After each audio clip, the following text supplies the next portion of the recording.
Assalamualaikum warahmatullahi wabarakatuh.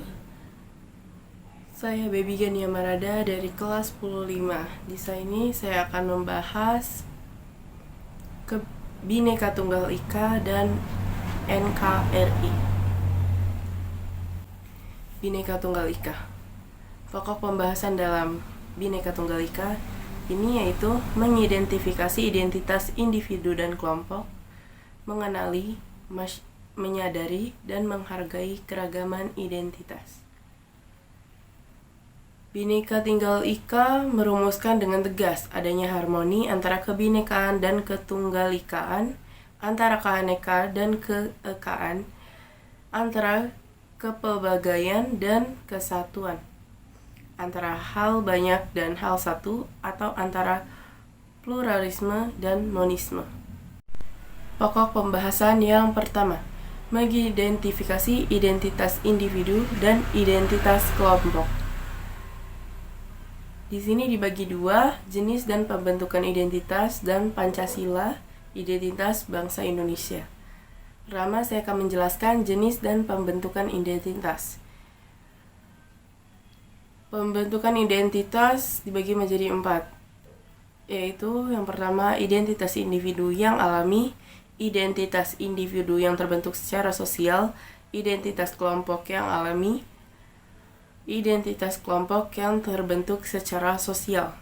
Identitas individu ada kalanya bersifat alamiah, tapi juga bisa melekat karena hasil interaksi dengan individu dan kelompok lain. Begitu juga identitas kelompok. Ada identitas yang berasal dari sebuah interaksi sosial dengan kelompok di luar dirinya, serta jati diri yang secara alamiah menjadi ciri dari kelompok tersebut.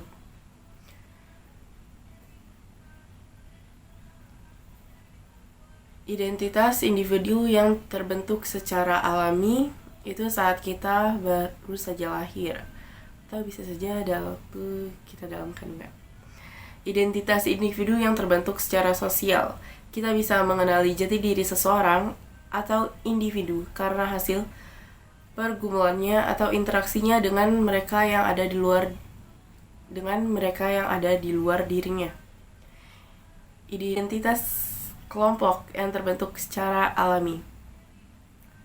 Identitas kelompok yang terbentuk secara alami itu bisa seperti ras.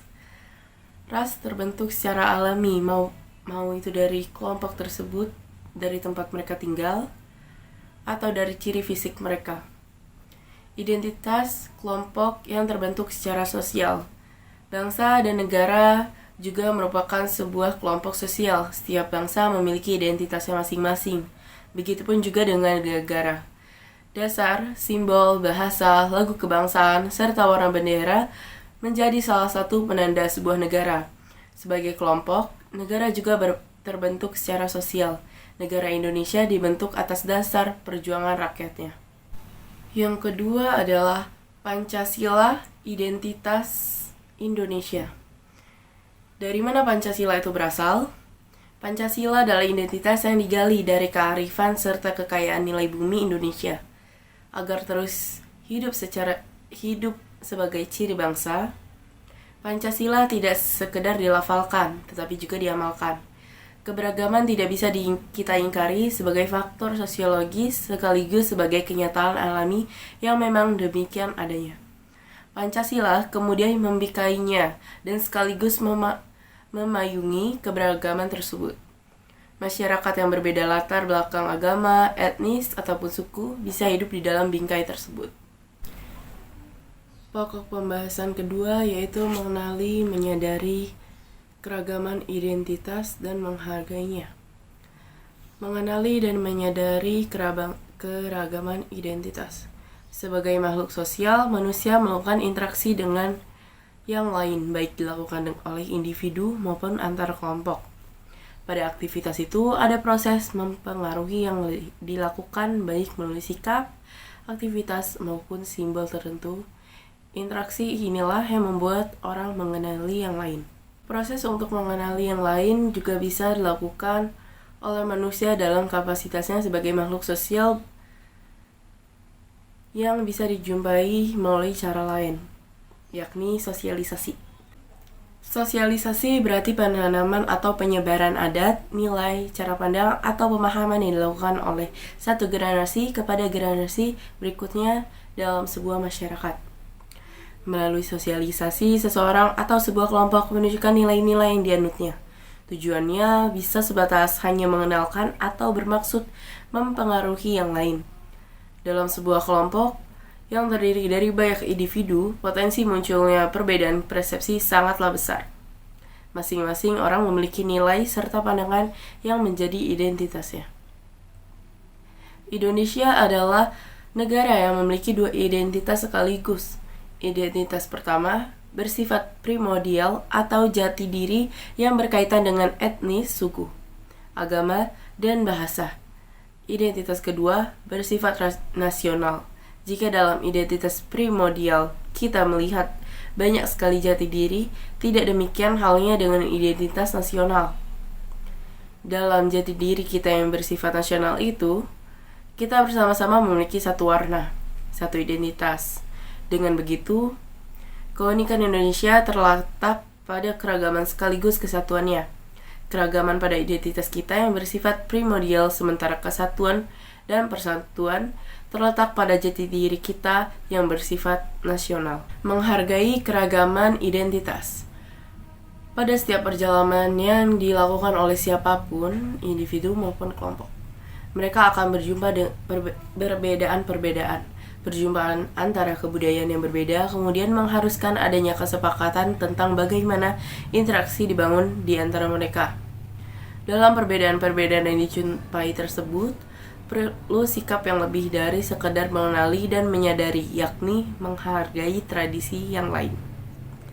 Meski kita memiliki kebanggaan atas jati diri yang kita miliki, sikap tersebut tidak lantas merendahkan identitas bangsa lain. Rasa hormat atas identitas sebagai sebuah bangsa yang memiliki peradaban luhur adalah sikap yang wajar dimiliki. Namun, bersamaan dengan sikap bangsa terhadap kebudayaan yang kita miliki, kita juga harus ditunjukkan penghormatan atas budaya lain. NKRI. Pokok pembahasan pada NKRI ini ada dua, yaitu yang pertama, paham kebangsaan, nasionalisme, dan menjaga NKRI. Yang kedua, NKRI dan kedaulatan wilayah. NKRI merupakan negara kesatuan. Setiap warga negara harus memahami makna negara kesatuan. Makna negara kesatuan merupakan bentuk upaya untuk mencegah perpecahan dan ancaman terhadap keutuhan NKRI. Paham kebangsaan, nasionalisme, dan menjaga NKRI. Konsep tentang arti bangsa atau kebangsaan di Indonesia telah dirumuskan oleh The Founding Fathers sejak sebelum Indonesia mendeklarasikan kemerdekaan.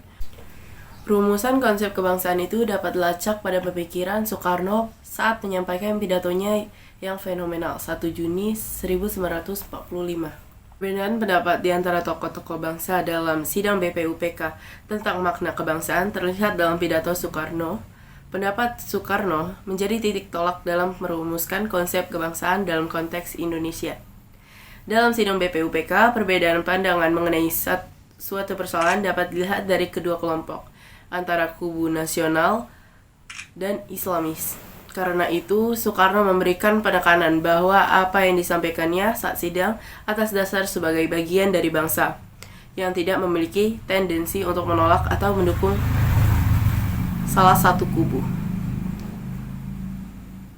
Dalam petikan pidatonya, Soekarno menggarisbawahi dua hal. Pertama, tentang identitas dirinya yang juga merupakan penganut agama Islam, sehingga pendapat-pendapatnya tidak dimasukkan untuk menyerang atau menolak pandangan tokoh Islam. Kedua, meletakkan paham kebangsaan sebagai dasar tegak berdirinya sebuah negara. Soekarno meletakkan kebangsaan sebagai dasar berdirinya sebuah bangsa, dalam hal ini Indonesia. Menurut Soekarno, konsep kebangsaan berdasarkan persatuan antara orang dan tempat. Konsep ini melahirkan apa yang biasa disebut sebagai tanah air. Masuk ke pokok pembahasan kedua, yaitu NKRI dan kedaulatan wilayah. Sebuah wilayah negara atau wilayah negara Kesatuan Republik Indonesia, NKRI, menurut pasal 1 Angka 1 Undang-Undang Nomor 43 2008 adalah salah satu unsur negara yang merupakan satu kesatuan wilayah daratan, perairan, pedalaman, dan perairan kepulauan dan laut teritorial beserta dasar laut dan tanah di bawahnya, serta ruang udara di atasnya, termasuk seluruh sumber kekayaan yang terkandung di dalamnya.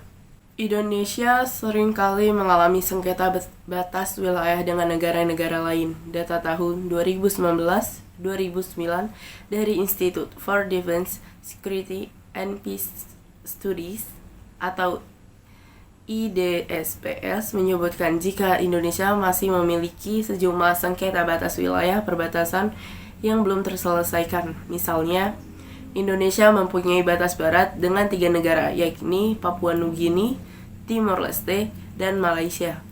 Namun di antara ketiga negara itu, yang memiliki titik rawan dan sering terjadi sengketa adalah Malaysia.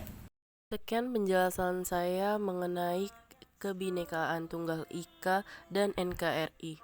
Wassalamualaikum warahmatullahi wabarakatuh.